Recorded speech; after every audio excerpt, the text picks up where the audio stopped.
ఈ యొక్క ఎన్నికలంతా కూడా ఫలితాల్ని రావడం జరిగింది. కౌంటింగ్ కూడా పూర్తయింది. ప్రజాస్వామ్యంలో ఏదైతే ఎన్నికలైన తర్వాత ప్రజల చేతి తీర్పుని ఆమోదిస్తూ ఎవరైతే వైసీపీ అభ్యర్థిగా అదే మరిగా వైసీపీ గెలవడం జగన్మోహన్ రెడ్డి గారికి మనస్ఫూర్తిగా అభినందనలు, శుభాకాంక్షలు తెలియజేస్తున్నాను. అదేవిధంగా కేంద్రంలో కూడా నరేంద్ర మోడీ గారు గెలవడం వారికి కూడా భారతీయ జనతా పార్టీకి నరేంద్ర మోడీ గారికి శుభాకాంక్షలు తెలియజేస్తున్నాను. పక్క రాష్ట్ర ఒరిస్సాలో కూడా నవీన్ పట్నాయక్ గారు గెలవడం పట్ల వారికి కూడా మనస్ఫూర్తిగా అభినందనలు, శుభాకాంక్షలు. ఎవరైతే పార్టీ కార్యకర్తలు రాత్రింబగళ్ళు పనిచేశారు, పార్టీ అభ్యర్థుల విజయానికి కృషి చేశారు, అలాంటి కార్యకర్తలందరికీ మనస్ఫూర్తిగా ధన్యవాదాలు తెలియజేస్తున్నాం. అదే మరిగా పార్టీ కోసం ఎంతో అభిమానంతో ఓట్లు వేసినటువంటి ప్రజలందరికీ, పార్టీ కోసం ఎప్పటికప్పుడు ఆశీస్సులు నిచ్చిన శ్రేయోభిలాషులందరూ కూడా మనస్ఫూర్తిగా అభినందనలు. ఈ ఎన్నికల ఫలితాలను సమీక్ష చేసుకుని ఏం జరిగాయని కూడా సమీక్ష చేసుకున్న తర్వాత తదుపరి రియాక్షన్ మీకు కానీ ప్రజలకు కానీ తెలియజేస్తాం. తద్వారా భవిష్యత్తులో పార్టీ ఏ విధంగా పనిచేయాలనే విషయాన్ని సమీక్ష చేసుకొని మళ్ళీ ముందుకు పోతాం. Thank you.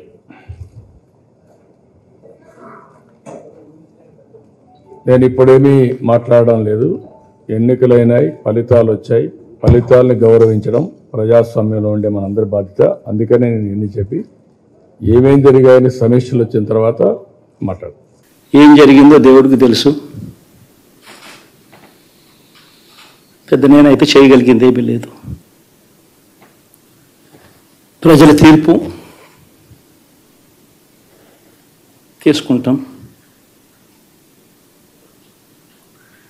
కానీ మంచి చేయడానికి మాత్రం ప్రజలకు తోడుగా ఖచ్చితంగా ఉంటాం. వాయిస్ ఆఫ్ ది వాయిస్లెస్ కింద ఈ పార్టీ తాను చేయాల్సిన పని తప్పకుండా చేస్తుంది. పేదవాడికి అండగా ఉండే కార్యక్రమంలో ఎప్పుడూ కూడా పేదవాడికి తోడుగా ఉంటూ గలం వెప్పుతుంది, పేదవాడికి అండగా నిలుస్తుంది. పెద్ద పెద్ద వాళ్ళ కూటమి ఇది. ఢిల్లీలో సైతం శాసించే పరిస్థితుల్లో ఉన్న కూటమి ఇది. ఆ కూటమిలో ఉన్న బీజేపీకి, ఆ కూటమిలో ఉన్న చంద్రబాబు గారికి, ఆ కూటమిలో ఉన్న పవన్ కళ్యాణ్ గారికి అందరికీ కూడా వాళ్ళ గొప్ప విజయానికి అభినందనలు.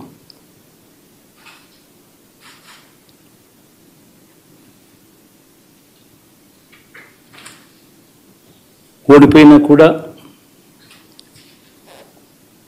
నా ప్రతి కష్టంలో కూడా తోడుగా అండగా నిలబడిన నా ప్రతి నాయకుడికి, ప్రతి కార్యకర్తకు, ప్రతి వాలంటీర్కు, ప్రతి ఇంట్లో నుంచి వచ్చిన ప్రతి స్టార్ క్యాంపెయినర్గా నాకు తోడుగా నిలబడిన నా అక్క చెల్లెమ్మలకు, అన్నదమ్ములకు, మీ అందరికీ మనస్ఫూర్తిగా మీ అందరికీ కూడా కృతజ్ఞతలు తెలియజేస్తా ఉన్నాను.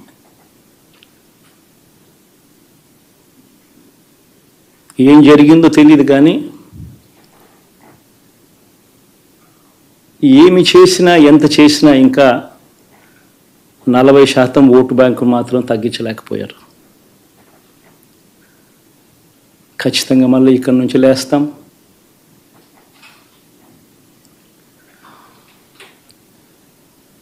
మళ్ళీ ఇక్కడి నుంచి గుండె ధైర్యంతో నిలబడి మళ్ళీ లేస్తాం. ప్రతిపక్షంలో ఉండడం కొత్త కాదు, పోరాటాలు చేయడం అంతకన్నా కొత్త కాదు. నా రాజకీయ జీవితం అంతా కూడా ప్రతిపక్షంలోనే గడిపా. ఈ 5 సంవత్సరాలు తప్ప. పోరాటాలే చేశా, రాజకీయ జీవితంలో ఎవడు చూడని కష్టాలు కూడా అనుభవించా.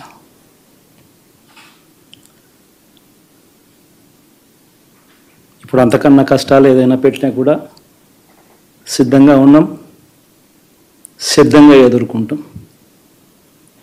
ఆల్ ది వెరీ బెస్ట్ గవర్నమెంట్లోకి వచ్చిన వాళ్ళకు.